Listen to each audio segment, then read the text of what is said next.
إن الحمد لله نحمده ونصلي على رسوله الكريم أما بعد أعوذ بالله السميع العليم من الشيطان الرجيم من همزه ونفخه ونفثه بسم الله الرحمن الرحيم سبح لله ما في السماوات وما في الأرض وهو العزيز الحكيم هو الذي أخرج الذين كفروا من أهل الكتاب من ديارهم لأول الحشر۔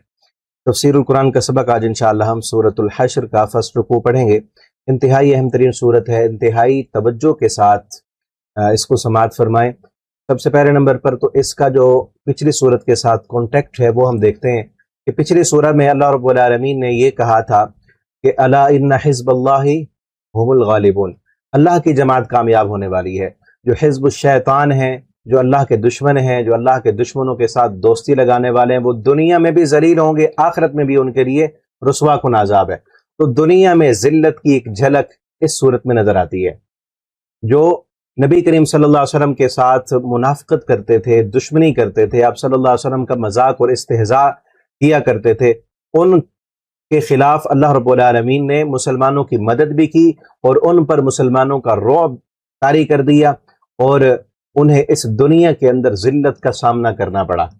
اس کی ایک جھلک اللہ رب العالمین نے اس صورت میں دکھائی ہے۔ لیکن اس صورت کا ترجمہ مفہوم پڑھنے سے پہلے اس کا پس منظر جاننا ضروری ہے۔ اس صورت میں یہودیوں کا جو ایک قبیلہ تھا بنو نذیر، اس قبیلے کی جلاوطنی کا ذکر یہاں کیا گیا ہے۔ انہوں نے بدعہدی کی تھی نبی صلی اللہ علیہ وسلم کے ساتھ، تو آپ صلی اللہ علیہ وسلم نے ان کو مدینہ سے نکال دیا تھا۔ تو اس کے لیے پس منظر جاننا ضروری ہے۔ میں آپ کو پہلے بھی ریکمینڈ کرتا ہوں کہ آپ سیرت کی کتاب پڑھیں، اور سیرت کی کتاب جو میں نے ریکمینڈ کی تھی الرحیق المختوم، کافی ہمارے اسٹوڈنٹ پڑھتے بھی ہیں، کئی جو ہے انہوں نے PDF میں بھی منگوائی تھی۔ تو آپ دوبارہ میں کہہ رہا ہوں آپ کو، خصوصاً یہ صورتیں سمجھنے کے لیے اس کتاب کو پڑھنا لازمی اور ضروری ہے۔ اور ہمارا یہ ایک ایمانی تقاضا بھی ہے کہ ہم نبی صلی اللہ علیہ وسلم کے ساتھ محبت کا دم بھرنے والے ہیں۔ تو آپ صلی اللہ علیہ وسلم کی سیرت کو ہم نہیں پڑھیں گے تو کون پڑھے گا؟ ابھی پچھلے رکوع میں بھی ہم نے کہا تھا نا، نبی کریم صلی اللہ علیہ وسلم کی جو دعائیں ہیں وہ ہم نہیں پڑھیں گے تو کون پڑھے گا؟ کون اپنے بچوں کو یاد کرائے گا؟ وہ دعائیں بھی پڑھیں اور آپ صلی اللہ علیہ وسلم کی سیرت کا مطالعہ کریں۔ کم از کم ہمیں تو پتا ہو نا نبی کریم صلی اللہ علیہ وسلم نے زندگی کیسے گزاری تھی، غزوات کیسے کیے تھے، آپ صلی اللہ علیہ وسلم کا مدینہ کے اندر دوسرے جو کافر تھے ان کے ساتھ رویہ کیسا تھا، مسلمانوں کے ساتھ کیسا تھا، مکہ کی زندگی آپ صلی اللہ علیہ وسلم کی کیسی تھی۔ تو میں مختصر آپ کے سامنے ذکر کرتا ہوں تاکہ یہ صورت سمجھ آ جائے، اور آپ کو میں پھر کہوں گا کہ آپ نے الرحیق المختوم کا ضرور مطالعہ کریں، اور بار بار وہ پڑھنے والی کتاب ہے۔ آپ صلی اللہ علیہ وسلم کی زندگی کوئی چیز ذہن سے اتر جاتی ہے پھر پڑھیں۔ میں نے ابھی بھی دیکھی، ابھی میرے پاس یہاں پہ پڑھی ہوئی ہے ٹیبل پہ الرحیق المختوم، کچھ چیزیں میں نے ابھی دیکھی ہیں کیونکہ آپ کو بتانی تھی۔ تو نبی کریم صلی اللہ علیہ وسلم جب مدینہ میں گئے تو مدینہ میں 3 یہودیوں کے قبائل آباد تھے، اور مسلمانوں کے 2 قبیلے تھے، اوس اور خزرج۔ یہودیوں کے 3 قبیلے تھے، بنو قینقاع، بنو نذیر اور بنو قریظہ۔ یہ 3 قبائل یہودیوں کے تھے، اور مسلمانوں کے جو انصار تھے صحابہ کرام، ان کے 2 قبیلے تھے، اوس اور خزرج۔ اب یہ 2 مسلمانوں کے جو قبیلے تھے ان کو یہودی آپس میں لڑاتے رہتے تھے، یہ دونوں آپس میں لڑتے، ان کی جنگیں ہوتی اور یہ اسلحہ خریدتے۔ اور جو یہودی تھے وہ سارے کے سارے کچھ جو ہے سونار تھے اور کچھ لوہار تھے، یعنی انجینئر تھے، کاریگر تھے، وہ لوہے کے ذریعے سے اسلحہ تیار کرتے تھے۔ اس دور کا جو اسلحہ تھا، ڈھالیں، تیر، تلوار، وہ تیار کرتے تھے اور ان کو بیچتے تھے۔ اب یہ دونوں قبیلے آپس میں لڑ رہے تھے، ان کو لڑا وہی رہے تھے، اور ان کو لڑنے کے لیے اسلحہ بھی چاہیے ہوتا تھا اور پیسہ بھی چاہیے ہوتا تھا۔ اسلحہ بھی وہ دیتے تھے اور سود پر پیسہ بھی وہ دیتے تھے۔ اب دیکھیں وہیں سے یہ چلے آ رہے ہیں، اس دور سے یہ سود کھانے والی قوم اور دوسروں کو لڑانے والی قوم اور دونوں کو لڑا کر اپنا اسلحہ بیچنے والی قوم ہے۔ آج بھی اسی طرح ملکوں کو لڑایا جا رہا ہے۔ 2 ملک آپس میں لڑتے ہیں تو وہ اسلحہ بیچتے ہیں، 2 ملک آپس میں لڑتے ہیں تو وہ ان کو سود پر قرض دیتے ہیں، پیسہ دیتے ہیں۔ یہی کچھ وہ کر رہے تھے۔ نبی کریم صلی اللہ علیہ وسلم آئے مدینہ میں تو آپ صلی اللہ علیہ وسلم نے آ کر مدینہ میں 2 طرح کے معاہدے کیے تھے۔ ایک آپ صلی اللہ علیہ وسلم نے مسلمانوں کا جو باہمی اتفاق اور اتحاد پیدا کیا، جس کو مواخات مدینہ کہا جاتا ہے۔ نبی کریم صلی اللہ علیہ وسلم نے جو مکہ سے آنے والے مہاجر صحابہ کرام تھے، مسلمان تھے، اور جو مدینہ میں رہنے والے انصار تھے، ان دونوں کو ایک دوسرے کا بھائی بنا دیا، جس کو مواخات مدینہ کہا جاتا ہے۔ وہ دونوں ایک دوسرے کے بھائی بنے، اور ایسے بھائی بنے کہ تاریخ میں اس طرح کی مثال نہیں ملتی۔ آج ہم دیکھتے ہیں کہ خونی بھائی، سگے بھائی جن کا ماں اور باپ ایک ہے، وہ بھی ایک دوسرے کے اتنے خیر خواہ نہیں ہوتے جتنی خیر خواہی ان صحابہ کرام نے، ان مہاجرین اور انصار نے ایک دوسرے کے ساتھ کی تھی۔ نبی کریم صلی اللہ علیہ وسلم کا جو مواخات مدینہ ہے اور تاریخ میں ایک بہت بڑی مثال ہے۔ ایک وہ آپ صلی اللہ علیہ وسلم نے معاہدہ کرایا ایک صحابہ کا آپس کے ساتھ، اور دوسرا آپ صلی اللہ علیہ وسلم نے مدینہ میں رہنے والے جو غیر مسلم تھے، خصوصاً جو یہودی تھے، ان کے ساتھ آپ صلی اللہ علیہ وسلم نے معاہدہ کیا، جس کو میثاق مدینہ کہا جاتا ہے۔ وہ معاہدہ کیا تھا کہ آپ صلی اللہ علیہ وسلم نے ان کے ساتھ مل کر یہ معاہدہ کیا کہ پورے مدینہ کی جو اسٹیٹ ہے اس کا دفاع ہم سب کریں گے۔ مدینہ پر کوئی بھی حملہ آور ہوتا ہے، چاہے وہ مسلمانوں پر حملہ آور ہو، یہودیوں پر حملہ آور ہو، اور یہ عرب کے کسی قبیلے پر حملہ آور ہو، مدینے پر جو بھی چڑھائی کرے گا ہم سب مل کر اس کا مقابلہ کریں گے، اور آپس کے اندر ایک دوسرے کا ہم دفاع کریں گے، اچھے کاموں میں جو مظلوم ہوگا اس کی مدد کریں گے، اگر کوئی ظلم کر رہا ہو تو اس کا ہاتھ روکیں گے۔ اور انہوں نے یہ بھی معاہدہ کر لیا، اس کی کئی شکیں تھی اس معاہدے کی، ایک شک یہ بھی تھی کہ اگر آپس کے اندر کوئی اختلافات ہو جاتے ہیں، آپس میں لڑائی ہو جاتی ہے، جھگڑا ہو جاتا ہے، تو اس کا فیصلہ محمد رسول اللہ صلی اللہ علیہ وسلم کریں گے۔ عرب کے سارے قبائل نے یہ معاہدہ تسلیم کر لیا، اور یہ معاہدہ یہودیوں نے بھی تسلیم کیا کہ ہم مدینہ کا دفاع کریں گے، مدینے پر کوئی بھی حملہ آور ہوتا ہے ہم اس کا مقابلہ کریں گے، سب مل کر مدینہ کا دفاع کریں گے، اور آپس کے جو لڑائیاں اور جھگڑے ہوتے ہیں ان کا فیصلہ محمد الرسول اللہ صلی اللہ علیہ وسلم کریں گے۔ بظاہر دیکھنے میں بڑا عجیب سا لگتا ہے کہ یہودی جو آپ صلی اللہ علیہ وسلم کے اس قدر دشمن تھے، آپ کے خلاف سازشیں کرنے والے تھے، انہوں نے یہ معاہدہ کیسے قبول کر لیا؟ تو اس وقت کے جو حالات تھے نا، کہ وہ مدینے پر بہت سارے قبائل حملہ آور ہوتے تھے، اور جو مدینہ کی جو اندرونی حالت تھی وہ بھی کوئی امن والی نہیں تھی، پریشان کن تھی۔ اندرونی حالات بھی خراب تھے، جو دفاعی معاملات ہیں وہ بھی خراب تھے، اور بیرونی طور پر بھی ان پر خطرات تھے اور دشمن کا حملہ ہو رہا تھا۔ تو انہوں نے دیکھا کہ ایک نئی طاقت آئی ہے، تو ان کے ساتھ بھی باقی جب سارے عرب قبائل نے معاہدہ کر لیا تو یہود کے لیے اور کوئی راستہ ہی نہیں تھا آپ صلی اللہ علیہ وسلم کے ساتھ معاہدہ کیے بغیر، تو انہوں نے بھی معاہدہ کر لیا۔ لیکن انہوں نے قدم قدم پر اس معاہدے کی خلاف ورزی کی۔ جو بنو قینقاع تھے انہوں نے تو شروع میں ہی معاہدہ توڑ دیا، آپ صلی اللہ علیہ وسلم نے ان کو نکال دیا۔ اس کے بعد جو بنو نذیر تھے انہوں نے آپ صلی اللہ علیہ وسلم کے معاہدے کی خلاف ورزی کی، اس کا ذکر یہاں پر ہے۔ انہوں نے معاہدہ کیسے توڑا کہ جب غزوہ بدر ہوا، غزوہ بدر کے موقع پر نبی کریم صلی اللہ علیہ وسلم کے صحابہ جو کہ بہت ہی کمزور تھے، اللہ رب العالمین نے واضح فتح عطا کر دی مسلمانوں کو۔ اس کے بعد غزوہ احد ہوا، احد میں 70 صحابہ کرام شہید ہو گئے، بہت بڑا نقصان ہوا صحابہ کرام کا، 70 شہید ہو گئے۔ اس کے بعد ایک واقعہ اور ہوا، اور اس کے بعد ایک بہت بڑا واقعہ سانحہ ہوا بیر معونہ کا، جو آپ نے سنا ہوگا۔ بیر معونہ کے موقع پر نبی کریم صلی اللہ علیہ وسلم کے 70 صحابہ، ایک باقی بچے تھے، 69 صحابہ کو شہید کر دیا گیا۔ ایک قبیلے کے لوگ آئے، انہوں نے آ کر نبی صلی اللہ علیہ وسلم سے کہا کہ ہمیں آپ کچھ لیکچرار دیں، آپ اپنے کچھ مبلغ ہمیں عطا کریں کہ جو ہمارے قبیلے میں جا کر، سارے ہمارے قبیلے والے مسلمان ہونا چاہتے ہیں، وہ وہاں جا کر ان کو تبلیغ کریں گے، دعوت دیں گے ان کو، وہ سب مسلمان ہو جائیں گے، قرآن پڑھ کے سنائیں گے انہیں۔ تو آپ صلی اللہ علیہ وسلم نے چن کر اپنے صحابہ میں سے 70 مبلغ، 70 قرآن کے قاری ان کو دیے۔ وہ لے گئے ان کو، اور وہ دشمن تھے، سازش کر کے آئے تھے، نبی کریم صلی اللہ علیہ وسلم کو پتہ نہیں چلا۔ راستے میں انہوں نے اپنے اور لوگ بھی چھپائے ہوئے تھے اور اسلحہ بھی چھپایا ہوا تھا۔ جب وہاں پہنچے تو انہوں نے اپنے لوگوں کو بھی بلا لیا اور اسلحہ بھی نکال لیا، اور لڑائی شروع کر دی، لڑنا شروع کر دیا، مارنا شروع کر دیا، گردنیں کاٹ دیں، کسی کے ہاتھ کاٹ دیے۔ 70 کے 70 صحابہ میں سے ایک باقی بچے، وہ واپس آ گئے، اور باقی 69 کو شہید کر دیا گیا۔ دیکھیں کس قدر پریشان کن حالت ہے۔ مدینہ کی حالت اس وقت کیسی ہوگی کہ جب 70 خون سے لت پت جسم مدینہ میں آئے ہوں گے، جب 70 مدینہ کی عورتیں بیوہ ہو چکی ہوں گی، جب 70 ماؤں کے لال اس دنیا سے چلے گئے ہوں گے، جب 70 جنازے مدینہ میں آئے ہوں گے، مدینہ کی حالت کیا ہوگی؟ نبی کریم صلی اللہ علیہ وسلم کی حالت اور کیفیت کیا ہوگی؟ مدینہ کی عورتوں کی حالت اور کیفیت کیا ہوگی؟ باقی لوگوں کی حالت اور کیفیت کیا ہوگی جب 70 گھر کے بچے یتیم ہو گئے، 70 عورتیں بیوہ ہو گئیں، 70 ماؤں کے لال اس دنیا سے چلے گئے؟ کیا حالت اور کیفیت ہوگی؟ کس قدر پریشانیاں تھیں۔ مکہ کی پریشانی تو بیان کی جاتی ہے، نبی کریم صلی اللہ علیہ وسلم کی جو حالات تھے جو مظلومیت کی داستان تھی وہ تو بیان کی جاتی، لیکن مدینہ کے اندر بھی آپ صلی اللہ علیہ وسلم نے جو اوقات گزارے ہیں وہ بھی کس قدر پریشان کن تھے۔ اب 70 شہید ہو گئے ہیں، ایک باقی بچے ہیں۔ وہ جب واپس آ رہے تھے نا، وہ جو ایک بچے ہوئے صحابی تھے وہ واپس آ رہے تھے، راستے میں انہوں نے دو آدمی دیکھے، انہوں نے سمجھا کہ شاید یہ دشمن ہے، اسی قبیلے سے ہیں، تو وہ بکھرے۔ اب دیکھیں نا، ایک بندے نے اس کے ساتھیوں کو دھوکے کے ساتھ مار دیا گیا ہو تو اس کی حالت اور کیفیت کیا ہوتی ہے، اس کی ذہنی کیفیت کیا ہوتی ہے۔ اس صحابی نے سمجھا کہ شاید یہ دشمن کے لوگ ہیں، انہوں نے دو بندوں کو مار دیا، دو بندے مارے گئے۔ بعد میں پتا چلا کہ یہ ہمارے حلیف قبیلے کے تھے۔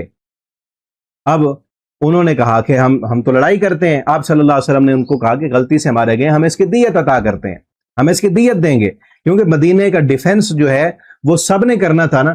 آپ صلی اللہ علیہ وسلم نے اب اس کا مطالبہ کیا، کیونکہ ایک بندے سے غلطی سے دو بندے قتل ہو گئے ہیں تو اس کی دیت سب نے دینی ہے، جن جن قبائل نے معاہدہ کیا ہوا تھا مدینہ کا دفاع کرنے کا۔ اب مدینہ کے کسی بھی بندے سے کوئی غلطی ہو گئی ہے اور اس غلطی کا ازالہ کرنا ہے، یا تو وہ سارے آ کر لڑائی کریں گے، جس قبیلے کے بندے مارے گئے وہ سب آ کر مدینے پر حملہ آور ہو جائیں گے۔ اس حملے کو روکنے کے لیے کیا ہے کہ جن کے بندے غلطی سے مارے گئے ان کی دیت ادا کر دو، اور وہ دیت کون دیں گے؟ جن سب نے معاہدہ کیا ہوا ہے کہ ہم نے مدینہ کا دفاع کرنا ہے۔ اب نبی کریم صلی اللہ علیہ وسلم اس دیت کے مطالبے کے لیے بنو نذیر کے پاس گئے، بنو نذیر کے قبیلے کے پاس گئے کہ اس طرح معاملہ ہو گیا ہے اور تم بھی دیت جو آپ کا حصہ بنتا ہے وہ آپ دو۔ آپ صلی اللہ علیہ وسلم وہاں گئے، انہوں نے آپ صلی اللہ علیہ وسلم کو ایک جگہ پر ایک مکان میں بٹھا دیا، اور انہوں نے ظاہر یوں کیا کہ ہم ابھی پیسے اکٹھے کر رہے ہیں، لوگوں سے مل رہے ہیں، جو دیت بنتی ہے ہم وہ ادا کریں گے، ہم اکٹھی کر رہے ہیں۔ آپ صلی اللہ علیہ وسلم انتظار میں تھے، ایک مکان میں ایک دیوار کے ساتھ ٹیک لگا کر آپ صلی اللہ علیہ وسلم بیٹھے ہوئے تھے، آپ کے صحابہ بھی آپ کے ساتھ تھے۔ انہوں نے کیا کیا کہ ان کے کچھ شریر لوگوں نے یہ پلان کیا کہ نبی کریم صلی اللہ علیہ وسلم کو قتل کر دیں، آپ صلی اللہ علیہ وسلم کو جان سے مارنے کا پلان کیا ان یہودیوں نے، اور کئی موقع پر کیا ہے۔ زہر آلود گوشت بھی آپ صلی اللہ علیہ وسلم کو کھلانے کی کوشش کی گئی، کچھ آپ صلی اللہ علیہ وسلم نے لقمے منہ میں بھی رکھ لیے، اس کا اثر وفات تک آپ صلی اللہ علیہ وسلم کو جو ہے وہ ہوتا رہا۔ تو اس موقع پر بھی آپ صلی اللہ علیہ وسلم جس مکان میں دیوار کے ساتھ ٹیک لگا کر بیٹھے ہوئے تھے، انہوں نے دو بندوں کو اوپر چڑھا دیا اسی مکان کی چھت پر کہ یہیں سے ایک بھاری بھرکم پتھر وہ دو بندوں نے اٹھایا ہوا تھا کہ یہ پتھر گرا دیں گے آپ صلی اللہ علیہ وسلم پر، اور آپ صلی اللہ علیہ وسلم کو یہیں پر شہید کر دیں گے۔ معاذ اللہ، یہ قتل کا پلان انہوں نے بنایا، اور ان کے قتل کے پلان بناتے وقت اب دیکھیں نا، سب نے مل کر پلان بنایا ہوگا نا۔ ایک ان کا عالم تھا، یہودیوں کا عالم، یہودی تو جانتے تھے نا نبی صلی اللہ علیہ وسلم اللہ کے سچے رسول ہیں، یعرفونہ کما یعرفون ابناءہم، یہ تو ویسے پہچانتے ہیں جیسے اپنے بچوں کو پہچان رہے ہیں، لیکن ضد اور حسد کی وجہ سے مانتے نہیں تھے۔ ان کے عالم نے بھی ان کو بتایا کہ آپ یہ کام نہ کریں، ان کو مارنے کا پلان نہ بنائیں، کیونکہ یہ اللہ کے سچے رسول ہیں۔ اگر آپ یہ پلان بناؤ گے تو اللہ رب العالمین جبریل امین کے ذریعے سے خبر دے دیں گے، پتہ چل جائے گا۔ ایسے ہی ہوا، انہوں نے پلان بنایا، اوپر سے چڑھ گئے، پتھر لے گئے، آپ صلی اللہ علیہ وسلم کے سر پر پتھر گرا کر آپ صلی اللہ علیہ وسلم کو مارنے کا پورا پلان تھا۔ اللہ رب العالمین نے جبریل امین کو بھیج کر آپ صلی اللہ علیہ وسلم کو بتلایا کہ یہ آپ کو پتھر مار کر فوت کرنا چاہتے ہیں، آپ فوراً یہاں سے نکل جائیں۔ آپ صلی اللہ علیہ وسلم فوراً وہاں سے کھڑے ہو گئے، وہاں سے کھڑے ہوئے اور چل پڑے، ان کا قبیلہ چھوڑ دیا اور مدینہ کی طرف آ گئے۔ آپ صلی اللہ علیہ وسلم کے ساتھ جو صحابہ تھے وہ بھی فوراً اٹھے اور پیچھے آ گئے، اور پیچھے بعد میں آ کر آپ صلی اللہ علیہ وسلم کے ساتھ ملے۔ آپ نے وہاں پر اتنا بھی انتظار نہیں کیا کہ آپ صحابہ کو کہتے کہ چلو اٹھو یہاں سے چلیں، نہیں، کچھ بھی نہیں کہا، فوراً اٹھ کے چلے کھڑے ہو گئے۔ تو صحابہ کرام بھی آپ صلی اللہ علیہ وسلم کے ساتھ آ گئے۔ مدینہ پہنچ کر آپ صلی اللہ علیہ وسلم نے ان کو پیغام بھیجا، آپ نے جو کیا ہے یہ سراسر بدعہدی ہے، وعدے کی خلاف ورزی ہے۔ اب دیکھیں نا، ایک سٹیٹ کا لیڈر جس کو مانا ہے آپ نے، انہوں نے مانا تھا کہ آپس کے جو اختلافات ہوں گے اس کا فیصلہ نبی کریم صلی اللہ علیہ وسلم کریں گے، ان کو قتل کرنے کا پلان یہ بالکل بدعہدی تھی۔ آپ صلی اللہ علیہ وسلم نے اب ان کو پیغام دیا کہ تمہارے پاس 10 دن ہیں، 10 دن کے اندر اندر یہاں سے نکل جاؤ، جو کچھ یہاں سے اٹھا سکتے اٹھا لو، جو اپنا سامان، اپنے جانور، اپنے کاروبار، جو چیزیں تم اٹھا سکتے ہو وہ اٹھا لو، اور 10 دن تمہارے پاس مہلت ہے، یہاں سے نکل جاؤ۔ 10 دن کے بعد کوئی بھی تمہارا بندہ ہمیں نظر آئے تو ہم اسے قتل کر دیں گے۔ یہ کھلا چیلنج کیا آپ صلی اللہ علیہ وسلم نے. جب ان تک یہ چیلنج پہنچا، اب حالت اور کیفیت کیسی تھی دیکھیں نا. اللہ رب العالمین کی مدد دیکھیں، اسلام کی جرت دیکھیں، نبی کریم صلی اللہ علیہ وسلم کی بہادری دیکھیں، اور آپ صلی اللہ علیہ وسلم کی جنگی معاملات میں اسٹریٹجی دیکھیں، اور اس میں اللہ رب العالمین کی مدد کا شامل ہونا دیکھیں. حالت اور کیفیت کیا ہے کہ ابھی غزوہ بدر ہوا ہے، غزوہ احد ہوا ہے، 70 احد کے اندر شہید ہو گئے ہیں. بیر معونہ کے موقع پر 70 صحابہ کرام کو شہید کر دیا گیا. اب دیکھیں طاقت کتنی کمزور ہو گئی ہے، حالات کیسے ہیں، اور قبائل دشمنی کر رہے ہیں، دھوکہ دے کر 70 کو بلا کر شہید کر دیا گیا ہے. ایسے موقع پر آپ صلی اللہ علیہ وسلم اس قبیلے کو پیغام دے رہے ہیں جو بڑا جنگجو ہے، بڑے لڑاکے ہیں، دوسروں کو لڑاتے رہے ہیں، اوس اور خزرج کو آپس میں لڑاتے رہے ہیں، سود خور، سود پر پیسے دینے والے، اسلحہ بنانے والے کاریگر. اور سارا مدینہ جانتا تھا کہ یہ بڑی جنگجو قوم ہے، اور مسلمان بھی سمجھتے تھے کہ بڑی جلدی یہاں سے نکلنے والے نہیں ہیں. آپ صلی اللہ علیہ وسلم نے ان کو جب یہ پیغام دیا، اللہ رب العالمین نے مدد یہ کہ یہاں پر آگے آ رہا ہے، اللہ نے ان پر رعب ڈال دیا. اس رعب کا اثر یہ ہوا کہ فوراً وہ تیار ہو گئے، اپنے گھر اکھیڑنے لگے، چھتیں اکھیڑنے لگے کہ اس کا سامان ہم لے کر چلے جائیں گے. اب یاد رکھیں جو بندہ سازشی ہونا، سازشیں کرنے والے تھے نا، یہ بدر میں بھی سازشیں کی انہوں نے، اور اب بھی سازشوں کے ذریعے سے نبی صلی اللہ علیہ وسلم کو شہید کرنا چاہتے تھے. تو جو شخص سازشی ہو، چاہے وہ جتنی اس کی شہرت ہو، بڑا طاقتور ہے، اندر سے وہ گرا ہوا ہوتا ہے. گرا ہوتا ہے تو سازشیں کرتا ہے نا، ورنہ طاقت ہو تو سامنے آئے نا، سامنے آ کر وار کرے. سازشی پیچھے سے وار کرتا ہے، تو یہ پیچھے سے وار کرنے والے، سازشیں کرنے والے اندر سے گرے ہوئے اور کمزور تھے. ایک ہی دھمکی کافی ہوئی، فوراً اپنے سامان پیک کر کے نکلنے کی تیاری کر رہے تھے. ادھر سے اگلا مسلمانوں پر جو ہے پریشانی یہ بنی کہ جو مدینہ کے اندر منافق تھا عبداللہ ابن ابی ملعون، ہر وقت نبی کریم صلی اللہ علیہ وسلم کے ساتھ دشمنی کرنے والا اور اسلام اور مسلمانوں کو نقصان پہنچانے والا. بدر میں بھی اس نے، احد میں بھی اس نے بدعہدی کی. اب کیا کیا، بنو نذیر کا جو سردار تھا اس کو پیغام بھیجوایا، تم کیا کر رہے ہو، تم نکل کر جا رہے ہو یہاں سے، تمہیں پتہ نہیں ہم تمہارے ساتھ ہیں. 2000 کا لشکر میرے پاس موجود ہے، میرے پاس 2000 جنگجو موجود ہیں. اگر تمہارے مسلمان تمہارے خلاف آتے ہیں تو وہ جنگجو 2000 تمہارے قلعے کے اندر داخل ہو کر تمہارا دفاع کریں گے اور مسلمانوں کے خلاف لڑیں گے. تمہیں اگر نکالا گیا تو ہم بھی تمہارے ساتھ مدینہ سے نکل جائیں گے، تمہیں اکیلا نہیں جانے دیں گے. اس قدر بڑی بڑی بڑکیں ماری، بڑکیں مارتے ہیں ایسے لوگ. بڑکیں، جب یہ بڑکیں سنی اس قبیلے کے سردار نے تو اس نے تیاری منسوخ کر دی. اس نے وہاں رہنا شروع کر دیا کہ ہم جو ہے نا نہیں جاتے اب، کیونکہ ہمارے ساتھ اب لوگ موجود ہیں، ورنہ یہ نکل جاتے. لیکن یہ نہ نکلے. 10 دن گزر گئے تو آپ صلی اللہ علیہ وسلم نے ان کی پیش قدمی کی، اور وہاں پہنچ کر آپ صلی اللہ علیہ وسلم نے ان کے قلعے کا محاصرہ کر دیا. یہ محاصرہ 10 دن تک بھی نہ رہا، ان کے اوسان خطا ہو گئے. وہ جو بڑھ کے مارنے والا عبداللہ ابن ابی منافق تھا، منافق نے کیا مدد کرنی تھی، وہ تو خالی زبانی دعوے ہوتے ہیں منافقوں کے.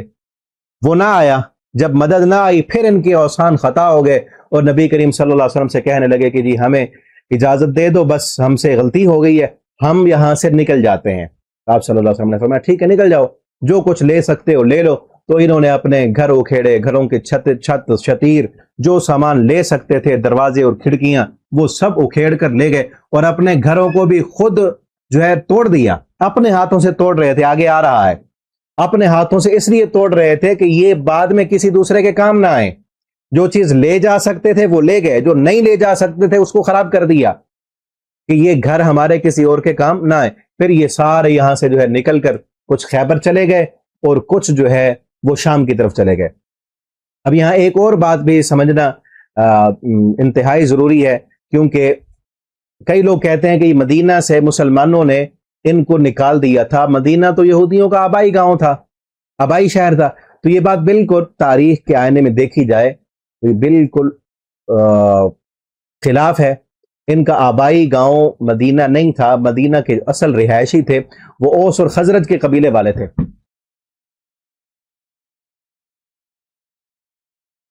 اوس اور خزرج کے جو قبائل تھے یہ اصل شروع میں آئے تھے، مدینہ کے باسی یہی تھے، مدینہ کو آباد کرنے والے یہی اوس اور خزرج کے لوگ تھے. یہ جب قوم سبا پر جو ہے اللہ رب العالمین کی طرف سے عذاب آیا تھا، وہ جب بکھری تھی ادھر ادھر گئے تھے، تو دو آدمی تھے، ایک کا نام اوس تھا اور ایک کا نام خزرج تھا. یہ 2 بھائی تھے. یہ وہاں قوم سبا کے یہ دو لوگ یہاں آ گئے تھے مدینہ میں، جس کو یثرب کہا جاتا تھا۔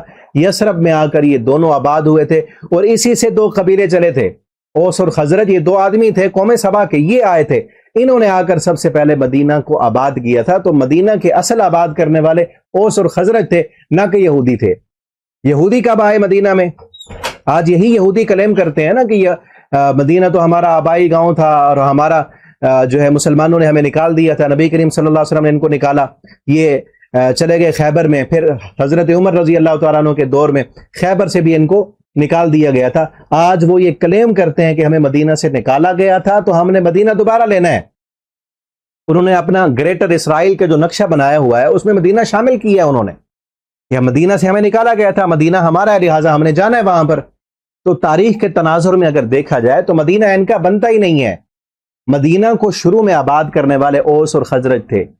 جب قوم سبا پر عذاب آیا تھا تو اس وقت یہ دو بھائی، ایک کا نام اوس تھا، ایک کا نام خزرج تھا، وہاں سے یہ چلے، کچھ لوگ کہیں چلے گئے، کوئی تتر بتر ہو گئے، یہ دو آ کر مدینہ میں آباد ہوئے اور ان کی نسلیں آگے چلیں، اوس اور خزرج تھے۔ تو یہ دونوں قبیلے تھے، اوس اور خزرج مدینہ میں رہتے تھے۔ نبی کریم صلی اللہ علیہ وسلم جب آئے تو انہوں نے آپ صلی اللہ علیہ وسلم کو ویلکم کیا۔ تو یہودی کب آئے یہاں پر؟ یہودی آئے تھے سن 70 عیسوی میں، جب جو ہے ایرانیوں نے، روم نے جب حملہ کیا تھا فلسطین پر، ٹیٹس نامی بادشاہ نے، اور اس کے بعد ایک اور بادشاہ تھا، اس نے ان کا جب یہودیوں کا قتل عام کیا اور ان کو فلسطین سے نکالا، تو اس وقت کئی یہودی جو ہے وہ شام چلے گئے، کئی دوسرے علاقوں میں چلے گئے، اور مدینہ چونکہ قریب تھا فلسطین کے، اس لیے فلسطین سے آ کر یہ تین قبائل جو یہودیوں کے آباد تھے نبی صلی اللہ علیہ وسلم کی نبوت کے موقع پر، بنو نذیر، بنو قینقاع اور بنو قریظہ، یہ آ کر مدینہ میں آباد ہو گئے تھے۔ یہ اس وقت آئے تھے جب ان کو فلسطین سے نکالا گیا تھا۔ اور فلسطین بھی دیکھیں نا آپ، فلسطین پر انہوں نے قبضہ کیا ہوا ہے۔ فلسطین میں یہ کب آئے تھے؟ ہم قرآن پڑھتے ہیں تو یہ کہاں رہتے تھے؟ موسیٰ علیہ السلام فرعون کے پاس جب فرعونی غلام تھے، فرعونیوں نے ان کو غلام بنایا ہوا تھا بنی اسرائیل کو، تو یہ مصر میں رہتے تھے۔ اصل تو مصر میں رہتے تھے نا، اور مصر میں ان کو فرعونیوں نے غلام بنایا ہوا تھا، تو موسیٰ علیہ السلام نے ان کو فرعون کی غلامی سے آزادی دلائی، آزادی ان کو ملی، اور موسیٰ علیہ السلام لے کر ان کو آئے فلسطین میں داخل کرانے کے لیے۔ فلسطین میں اس وقت جو ہے عمالقہ کے لوگ آباد تھے، ہم پیچھے پڑھ آئے ہیں، وہ بڑی جنگجو قوم تھی۔ اب یہ موسیٰ علیہ السلام سے کہنے لگے فَاذْهَبْ أَنْتَ وَرَبُّكَ فَقَاتِلَا إِنَّ هَاهُنَا قَاعِدُونَ، موسیٰ آپ جاؤ، آپ کا رب جائے، ہم لڑائی بھی نہیں کرتے۔ یہ تو فلسطین میں بھی داخل نہیں ہوتے تھے، اس قدر بزدل قوم تھی کہ موسیٰ علیہ السلام سے کہنے لگے آپ جاؤ، آپ کا رب جائے، آپ جا کے لڑو، جب یہ لڑاکی قوم اس فلسطین سے نکل جائے گی پھر ہم جائیں گے۔ پھر کیا ہوا؟ 40 سالوں تک یہ وادی تہ کے اندر رہے۔ اس کے بعد موسیٰ علیہ السلام کی وفات کے بعد یوشع بن نون کی جو ان کے پیغمبر تھے، ان کی سرپرستی میں پھر انہوں نے جو ہے فلسطین میں یہ داخل ہوئے اور فلسطین کو آزاد کرایا انہوں نے۔ تو اصل یہ بعد میں آنے والے ہیں مدینہ میں، آج جو یہ کلیم کرتے ہیں ان کا یہ دعوت درست نہیں ہے۔ تو بہرحال ان کو بنو نذیر کو نبی کریم صلی اللہ علیہ وسلم نے اس وجہ سے مدینہ سے نکال دیا تھا، اور ان کی جلاوطنی کا جو ذکر ہے وہ یہاں اس صورت میں ہو رہا ہے۔ ابھی آئے ہم اس کا جو ہے نا وہ ترجمہ دیکھتے ہیں، اب آپ کو بات انشاءاللہ بڑی آسانی سے سمجھ آ جائے گی۔ مزید آپ جو ہے وہ الرحیق المختوم کا بھی ضرور مطالعہ کریں۔ سبح للہ ما فی السماوات، تسبیح بیان کرتی ہے۔ اب یہ سبح سے جو ہے دوسری صورت ہے، ایک پیچھے ہم پڑھ آئے ہیں سورۃ الحدید، سبح للہ ما فی السماوات والارض ہے وہاں پر، یہاں پر ہے سبح للہ ما فی السماوات وما فی الارض۔ تسبیح بیان کرتی ہے اللہ کی جو کچھ آسمانوں میں ہے، جو کچھ آسمان میں ہے، وہ سب ستارے، سیارے، سورج، چاند، یہ سب اللہ کی تسبیح کر رہے ہیں۔ وما فی الارض، زمین میں بھی جو کچھ ہے، زمین کی تہوں میں، پانی کے اندر مچھلیاں اور زمین کے اندر رہنے والے کیڑے مکوڑے، حشرات الارض، یہ سب اللہ کی تسبیح کر رہے ہیں۔ یہ زمین کے ذرات بھی اللہ کی تسبیح کر رہے ہیں، یہ پتھر، یہ پہاڑ، یہ درخت، یہ حجر، یہ شجر، یہ درختوں کے پتے، یہ سوکھے درخت بھی، یہ سب اللہ کی تسبیح کر رہے ہیں۔ وَهُوَ الْعَزِيزُ الْحَكِيمُ، اور وہ غالب ہے، حکمت والا ہے، وہ غالب ہے اور اسی نے ہی غلبہ دینا ہے مسلمانوں کو، اور اس کا ہر کام حکمتوں سے بھرا ہوا ہے۔ هُوَ الَّذِي، وہی ذات، اخرج الذین، جس نے نکالا، الذین، ان لوگوں کو، کفروا، جنہوں نے کفر کیا۔ اب اس سے مراد کون لوگ ہیں؟ وہی بنو نذیر کے قبیلے والے، من اہل الکتاب، اہل کتاب میں سے، یہودی اہل کتاب تھے نا، من دیارہم، ان کے گھروں سے نکالا، لأول الحشر، یعنی ان کا پہلی مرتبہ نکلنا، اس پہلی مرتبہ نکلنے سے مراد یہ ہے کہ پہلی مرتبہ ان کو ان کے قبیلوں سے نکالا گیا اور وہ خیبر چلے گئے. دوسری مرتبہ ان کو خیبر سے نکالا گیا، یہ مراد ہے. اور یہ بھی مفسرین نے کہا ہے کہ پہلی مرتبہ ان کا نکلنا خیبر سے تھا اور دوسری مرتبہ حشر جو ہے وہ قیامت کے دن ہوگا. تو بہرحال جو بھی معنی لیا جائے دونوں درست معلوم ہوتے ہیں. من دیارہم لاول الحشر ما ظننتم، انہوں نے کبھی یہ سوچا بھی نہیں تھا ان یخرجوا کہ وہ سب نکل جائیں گے. وظنوا، اور انہوں نے تو خیال کیا تھا انہم مانعتہم کہ بے شک مانعتہم بچانے والے ہیں انہیں حصونہم ان کے قلعے من اللہ، اللہ سے. انہوں نے جو مضبوط قلعے بنائے ہوئے تھے وہ سمجھتے تھے کہ یہ قلعے ہمیں بچا لیں گے، کوئی بڑی سے بڑی طاقت، کوئی بڑی ٹیکنالوجی اس دور کی ہمارے ان قلعوں کو سر نہیں کر سکتی. بڑے بڑے قلعے بنائے ہوئے تھے، اس قلعہ بند ہو جاتے تھے اور بڑے لڑاکے لوگ تھے، قلعے میں بند ہو گئے اور اندر سے تیر مارتے تھے، جو باہر سے ان پر جو ہے محاصرہ کرنے والے ہوتے وہ بھاگ جاتے. لیکن اللہ رب العالمین نے مدد کی کہ ان کے دلوں میں فآتاہم اللہ، پھر آ لیا انہیں اللہ نے من حیث، وہاں سے لم یحتسبوا، جہاں سے انہوں نے گمان ہی نہیں کیا تھا. اللہ نے کیا کیا کہ ان کے دلوں میں مسلمانوں کا رعب ڈال دیا. حالانکہ مسلمان اس وقت کمزوری کی حالت میں تھے، 70 جو ہے عہد میں شہید ہو چکے تھے، بیر معونہ کے موقع پر شہید ہو چکے تھے، کمزوری کی حالت میں تھے، حالات سازگار نہیں تھے مسلمانوں کے لیے، کوئی بڑی طاقت نہیں تھی، کوئی بڑے لوگ نہیں تھے، کوئی بڑے قبائل نہیں تھے مسلمانوں کے ساتھ. لیکن اللہ تعالیٰ نے مسلمانوں کی مدد کی، ان یہودیوں کے دلوں میں مسلمانوں کا رعب ایسا ڈالا کہ وہ سب کے سب نکلنے پر مجبور ہو گئے. اللہ کی مدد تھی نا. اور اللہ نے یہ عملی نمونہ دکھایا ہے کہ حزب اللہ ہم الغالبون، اللہ کا لشکر ہی کامیاب ہونے والا ہے. لیکن اللہ اپنے لشکر کا امتحان تو لیتا ہے نا. لشکر کا امتحان کا کم ہوا. بدر میں ابھی جو ہے جنگ ہوئی ہے، ابھی تازی 1 سال بعد پھر احد کی ہوئی ہے، احد میں 70 شہید ہو چکے ہیں، بیر معونہ کے موقع پر بھی شہید ہو چکے ہیں. ایک اور واقعہ بھی ہو چکا ہے، سارے عرب قبائل بھی دشمن ہیں، مدینہ کے اندر منافق بھی موجود ہیں. ایسے حالات میں ایک جنگ جو قوم کے خلاف اس قوم کا محاصرہ کرنے کے لیے نبی صلی اللہ علیہ وسلم نے اعلان کیا تو سارے کھڑے ہو گئے ہیں. تو اللہ نے مدد کی نا. اس کے بعد پھر غزوہ احزاب جب ہوا تھا، اس کے بعد بنو قریظہ کو بھی جلا وطن کیا گیا. اس وقت بھی حالات ایسے ہی تھے، مسلمان زخموں کی حالت میں تھے. اللہ رب العالمین نے اعلان کیا کہ ابھی اسلحہ نہیں رکھنا، ابھی جانا ہے. اور بنو قریظہ جنہوں نے بدعہدی کی ہے، بنو قریظہ نے بعد میں غزوہ احزاب کے موقع پر بدعہدی کی تو ان کو بھی نکال دیا گیا تھا. تو یہ سارے کے سارے لوگ جو حزب اللہ ہے، اللہ کی جو جماعت ہے، اللہ اپنی جماعت کا امتحان لیتا ہے. اس امتحان میں جب کامیاب ہو جائیں پھر اللہ رب العالمین کی ایسی مدد آتی ہے کہ دنیا کے وسائل اور اسباب سب لوگ دنگ رہ جاتے ہیں. یہ ہوا کیسے تھا؟ یہ سارے حیران تھے کہ یہ ہوا کیسے. منافق بھی پریشان تھے کہ اس قدر جنگجو قوم جن کے ساتھ ہماری دوستی کے معاہدے تھے، جن کے ساتھ ہم ملنا اور جڑنا چاہتے تھے، ان مسلمانوں نے ان کو ہرایا تو ہرایا کیسے؟ من حیث لم یحتسبوا وقذف فی قلوبہم الرعب. کیا کیا اللہ نے؟ ڈال دیا فی قلوبہم، ان کے دلوں میں رعب ڈال دیا. مسلمانوں کا دبدبہ، مسلمانوں کی ہیبت اللہ نے ان کے دلوں میں ڈال دی. یخربون بیوتہم، وہ اجاڑ رہے تھے اپنے گھروں کو. میں نے ابھی بتایا تھا انہوں نے کیا کیا، گھروں کو اجاڑ دیا. جو اکھاڑ سکتے تھے، لے کر جا سکتے تھے وہ لے گئے، باقی اپنے گھر مسمار کر دیے تاکہ ان میں کوئی رہ نہ سکے. بھی ایدیم، اپنے ہی ہاتھوں سے اپنی رہائشوں کو کون توڑتا ہے؟ اپنے ہاتھوں سے اپنے گھروں کو کون برباد کرتا ہے؟ اللہ فرماتے ہیں ہم نے دکھایا نا تمہیں، اپنے ہی ہاتھوں سے اپنے ہی بنائے ہوئے وہ قلعے جن پر وہ غرور کیا کرتے تھے، جن پر وہ ناز کیا کرتے تھے، اپنے ہی ہاتھوں سے اپنے ان حفاظت کے سامان، اپنے گھر، اپنے محلات اپنے ہی ہاتھوں سے توڑ رہے تھے. وَأَيْدِي الْمُؤْمِنِينَ، اور مومنوں کے ہاتھوں سے بھی توڑوا رہے تھے. فَاعْتَبِرُوا يَا أُولِي الْأَبْصَارِ، پس عبرت حاصل کرو آنکھوں والو.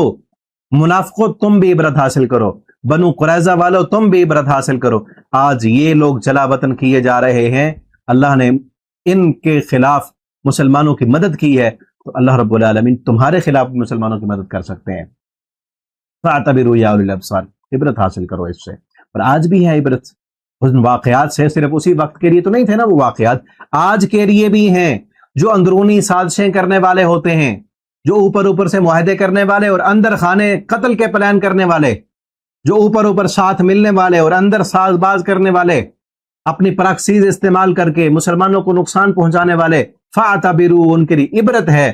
اللہ رب العالمین کی جب مدد آتی ہے پھر ایسے لوگ ٹک نہیں پاتے، چاہے ان کے ساتھ بڑے اتحادی ہوں. اتحادی تو ان کے ساتھ تھے، عبداللہ بن ابی نے پیغام بھیجے تھے بڑی بڑی بڑکیں ماری تھیں اور کہا تھا ہم تمہارے ساتھ ہیں، 2000 جنگجو لے کر آئیں گے اور تمہیں اگر نکالا گیا ہم بھی ساتھ نکلیں گے۔ کون نکلا تھا ان کے ساتھ؟ پھر کون آیا تھا ان کی مدد کے لیے؟ پھر کوئی نہیں آیا، یہ سب نکل گئے، اپنے ہی ہاتھوں سے اپنے گھروں کو توڑ رہے تھے۔ تو فَاعْتَبِرُوا یَا أُولِي الْأَبْصَارِ، عبرت حاصل کرو، عقل مندو عبرت حاصل کرو، کہیں تمہیں اپنی بنائی ہوئی طاقت کو اپنے ہی ہاتھوں سے نہ توڑنا پڑ جائے۔ اپنی بنائی ہوئی طاقت تھی نا اور اپنے ہاتھوں سے توڑ رہے تھے۔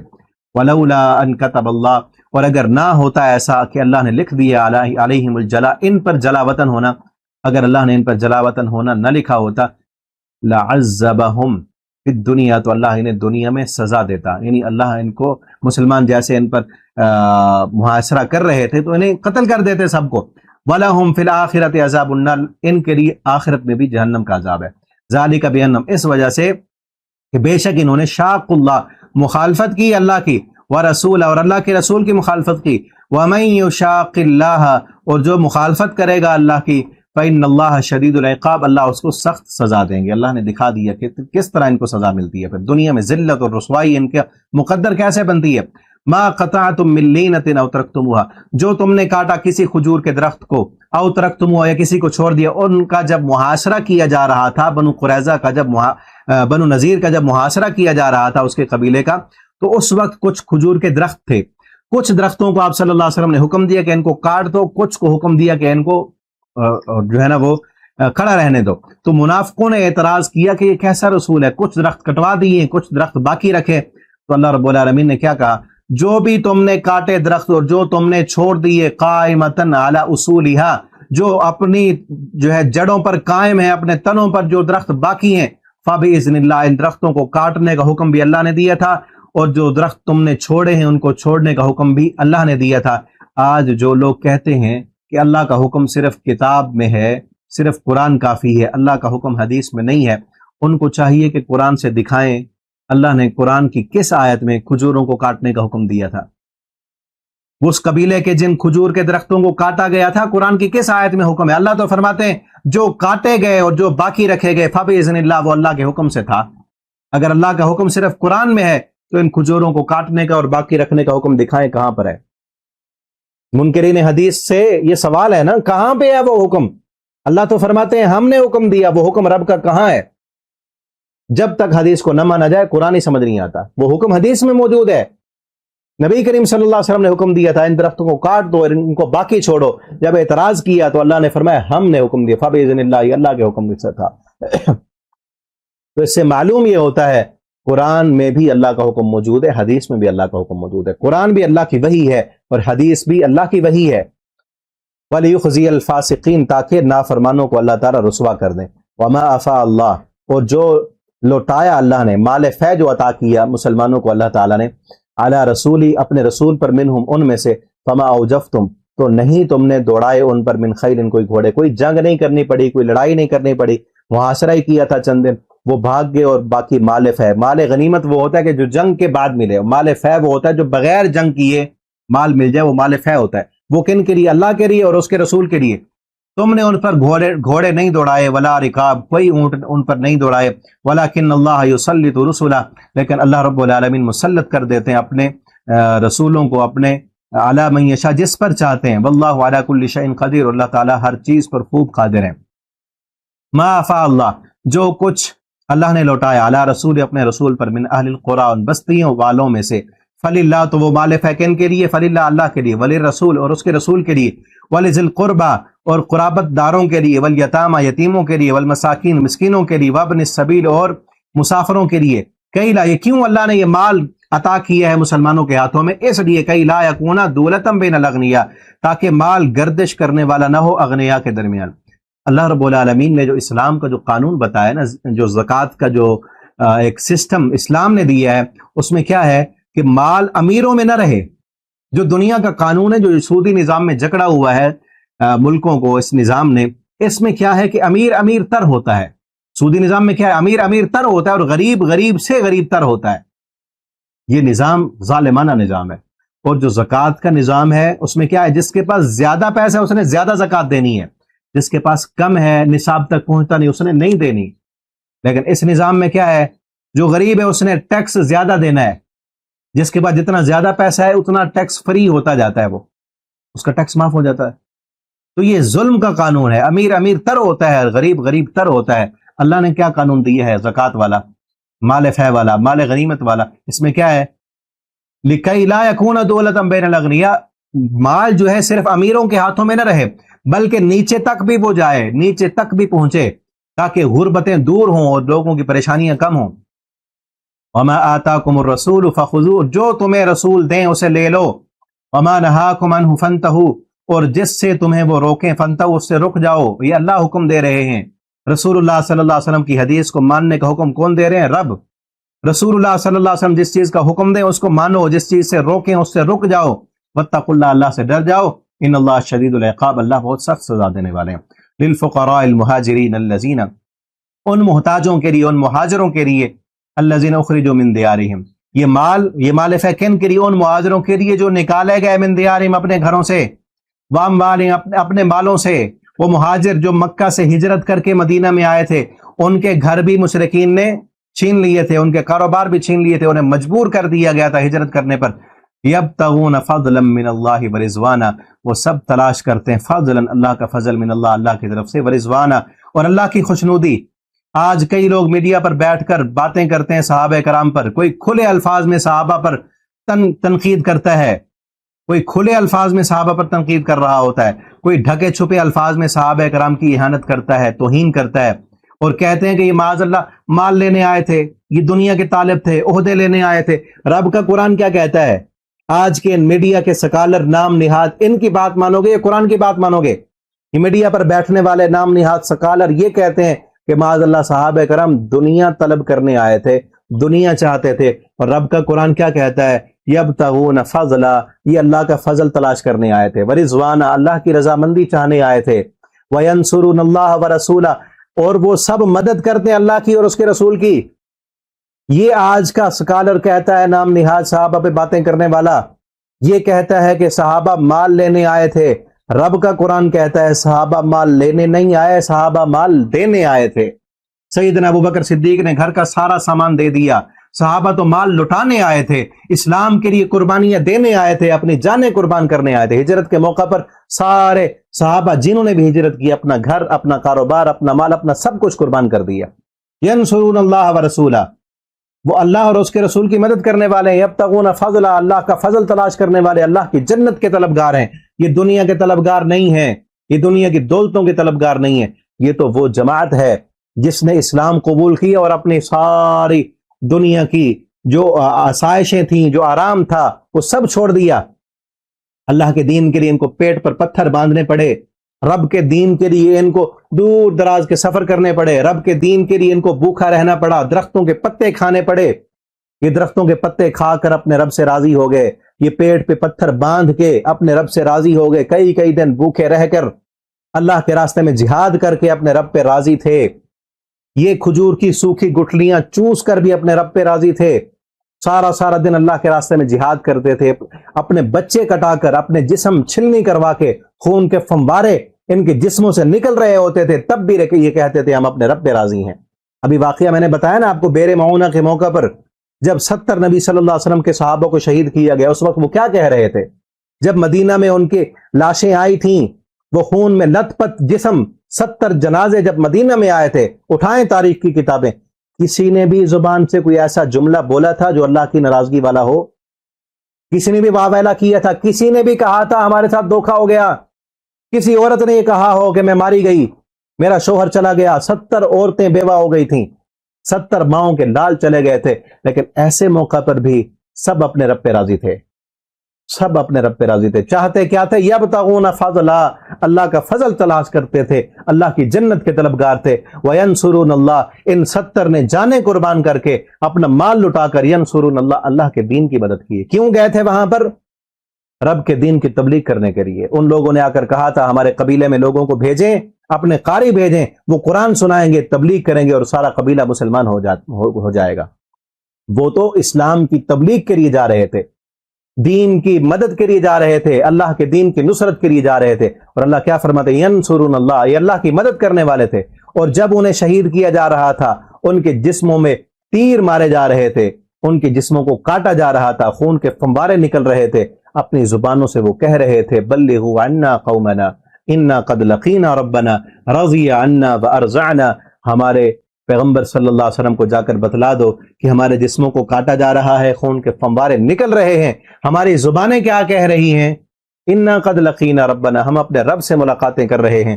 حالت یہ ہے رضی عنا، اس حال میں بھی ہم اپنے رب سے راضی ہیں، اپنے جسم کٹوا کے خون کے فوارے نکلوا کے اس دنیا سے جا رہے ہیں اور اپنے رب پہ راضی ہیں، ہر حال میں اپنے رب پہ راضی۔ ینصرون اللہ، یہ وہ جماعت ہے جس نے اللہ کی مدد کی ہے۔ آج کوئی بدبخت اٹھے اور کہے کہ وہ دنیا کے طالب تھے، وہ دنیا کے طالب نہیں تھے، ہمیں رب کا قرآن کافی ہے۔ آج کوئی میڈیا پر بیٹھ کر زبان درازی کرے کہ وہ حکومتوں کے حریث تھے، حکومتوں کے طالب تھے، حکومتیں لینے آئے تھے، ہمیں رب کا قرآن کافی ہے۔ ہمیں رب کا قرآن یہ نہیں کہتا کہ محمد کے صحابہ دنیا کی دولتوں کے لیے آئے تھے، عہدوں کے لیے آئے تھے۔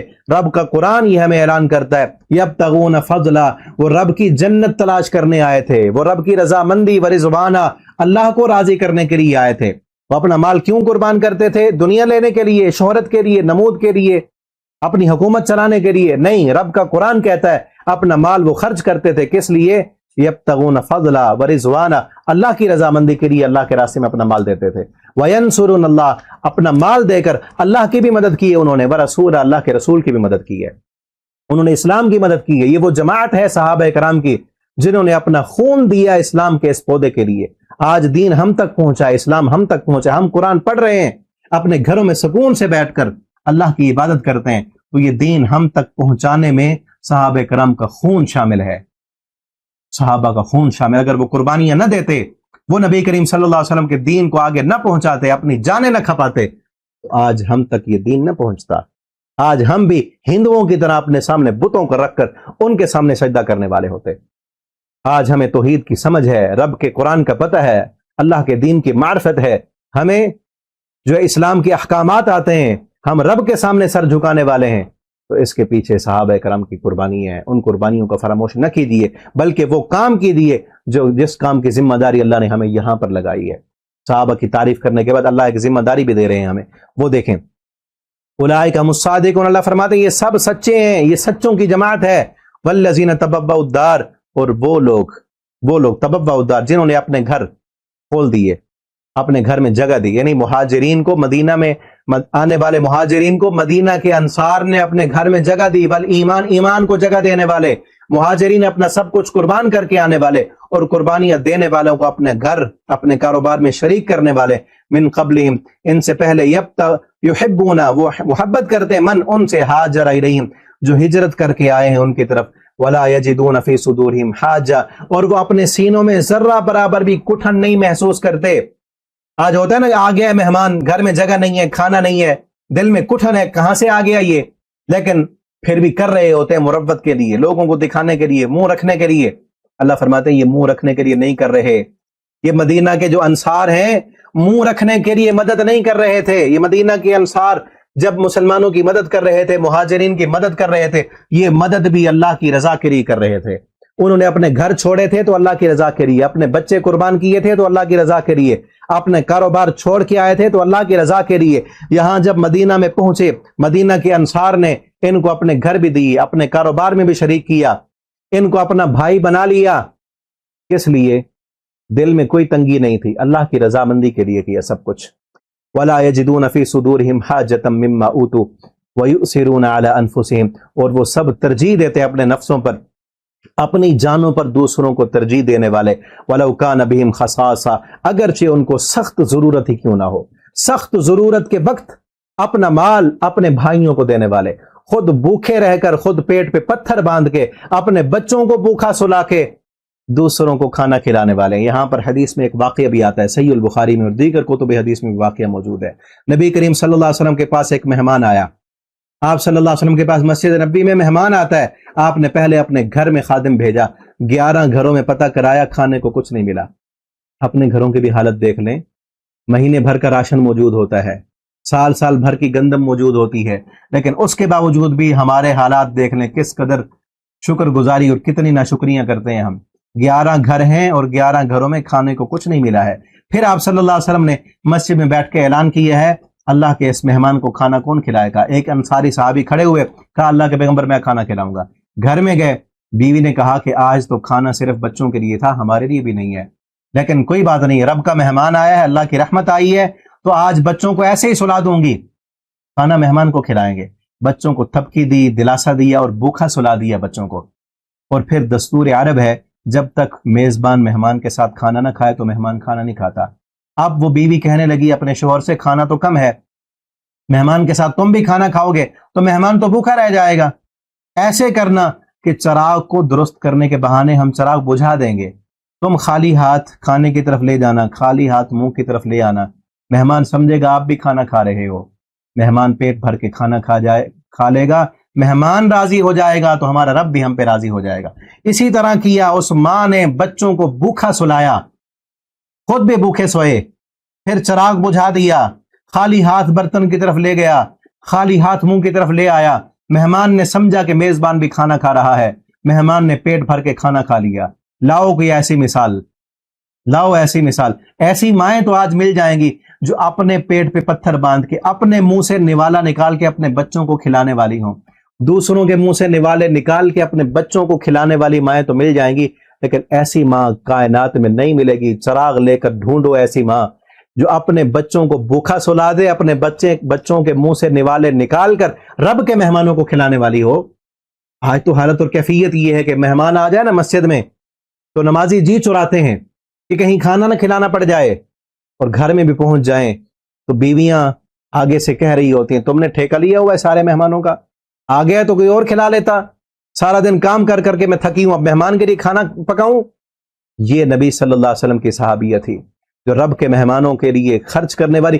چاہتے کیا تھے، کس لیے اس مہمان کو کھلا رہے تھے؟ کیا وہ ارب پتی تھا، اس کے پاس پیسہ تھا، وہ بڑی گاڑی پہ آیا تھا؟ آج بڑی گاڑی پہ آنے والے کی تو سب مہمان نوازی کرتے ہیں نا، کہیں یہ اس سے کچھ ملے گا، کل کو یہ کوئی کام کر دے گا، سیاست میں بڑا نام ہے اس کا، اس کو تو سارے کھلاتے ہیں۔ وہ کیسا تھا؟ غریب صحابی، کچھ بھی نہیں اس کے پاس، اور چھپ کر رات کے اندھیروں میں اس مہمان کو انہوں نے کھانا کھلایا ہے۔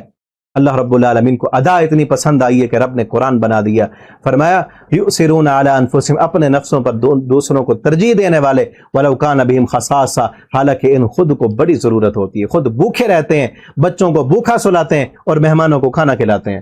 آگے کیا کہا؟ وَمَن يُوقَ شُحَّ نَفْسِهِ، اور جو بچ گیا، جس نے بچا لیا اپنے آپ کو حرص سے، جس نے اپنے نفس کو حرص سے بچا لیا، فَأُولَٰئِكَ هُمُ الْمُفْلِحُونَ، یہی فلاح پانے والے ہیں۔ یہ جو نفس کی حرص ہے یہ کبھی ختم نہیں ہوتی، پیسے کی حرص، مال کی حرص، ہوس، اس کو جس نے ختم کر دی، اللہ فرماتے ہیں وہی کامیاب ہے۔ جس کے دل میں دنیا کی حرص نہیں ہے، مال کی حرص نہیں ہے، دولت کا حرص نہیں ہے، جس کے اندر بخیلی نہیں ہے، جس نے اپنے آپ کو بخیلی سے بچا لیا، حرص اور ہوس سے بچا لیا، فَأُولَٰئِكَ هُمُ الْمُفْلِحُونَ، یہی کامیاب ہونے والے ہیں۔ اب آگے ان صحابہ کرام کے لیے ہماری ذمہ داری اللہ نے کیا لگائی ہے، جنہوں نے اپنے گھر چھوڑے، اپنے کاروبار چھوڑے، اپنے رشتہ دار قربان کیے، کس لیے؟ یبتغون فضلا، اللہ کی رضامندی چاہنے کے لیے، اللہ کی رضا چاہنے کے لیے، اللہ کی جنت چاہنے کے لیے، جنہوں نے اپنے گھر چھوڑے اور جنہوں نے ان مہاجرین کی مدد کی، ان سب کے لیے ہماری ذمہ داری کیا ہے کہ آج بیٹھ کر ہم ڈسکس کریں ان کی لڑائیاں، ان کے جھگڑے، عدالت لگا کر بیٹھ جائیں میڈیا پر، کون حق پہ تھا کون حق پہ نہیں تھا۔ یہ ذمہ داری لگائی اللہ نے یہ ذمہ داری لگائی۔ قرآن پڑھیں، فرمایا یہ تو رب کی رضا چاہنے والے، انہوں نے اپنے دل کو حرص سے بچا لیا، انہوں نے اپنے دل سے بخیلی نکال لی، انہوں نے اللہ کی رضا کے لیے اپنے گھر بار قربان کر دیے، اپنے بچے قربان کر دیے، اور انہوں نے سب کچھ اللہ کے لیے دے دیا۔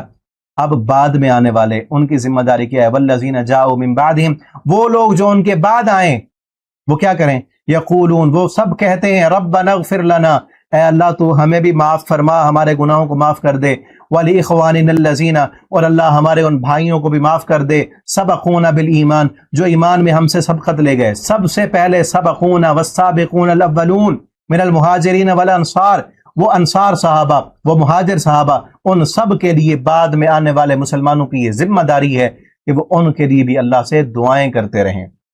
ہماری تو یہی ذمہ داری ہے۔ ہماری یہ ذمہ داری نہیں کہ ان کی لڑائیاں، ان کے آپس کے اختلافات، ان کو ڈسکس کریں اور بیان کریں۔ ہماری ذمہ داری رب نے یہ لگائی کہ ہم کہیں ربنا اغفر لنا، اللہ ہمیں بھی معاف کر دے، وَلِإِخْوَانِنَا الَّذِينَ، اللہ ہمارے ان بھائیوں کو بھی معاف کر دے، سبقونا بالایمان، جو ایمان میں ہم سے سبقت لے گئے، وَلَا تَجْعَلْ فِي قُلُوبِنَا غِلًّا، اللہ ہمارے دلوں میں کسی قسم کا کینہ نہ رکھنا، ہمارے دلوں میں ہمارے ان سبقت لے جانے والے بھائیوں کے لیے کسی قسم کا کوئی کینہ نہ ہو، کوئی نفرت نہ ہو۔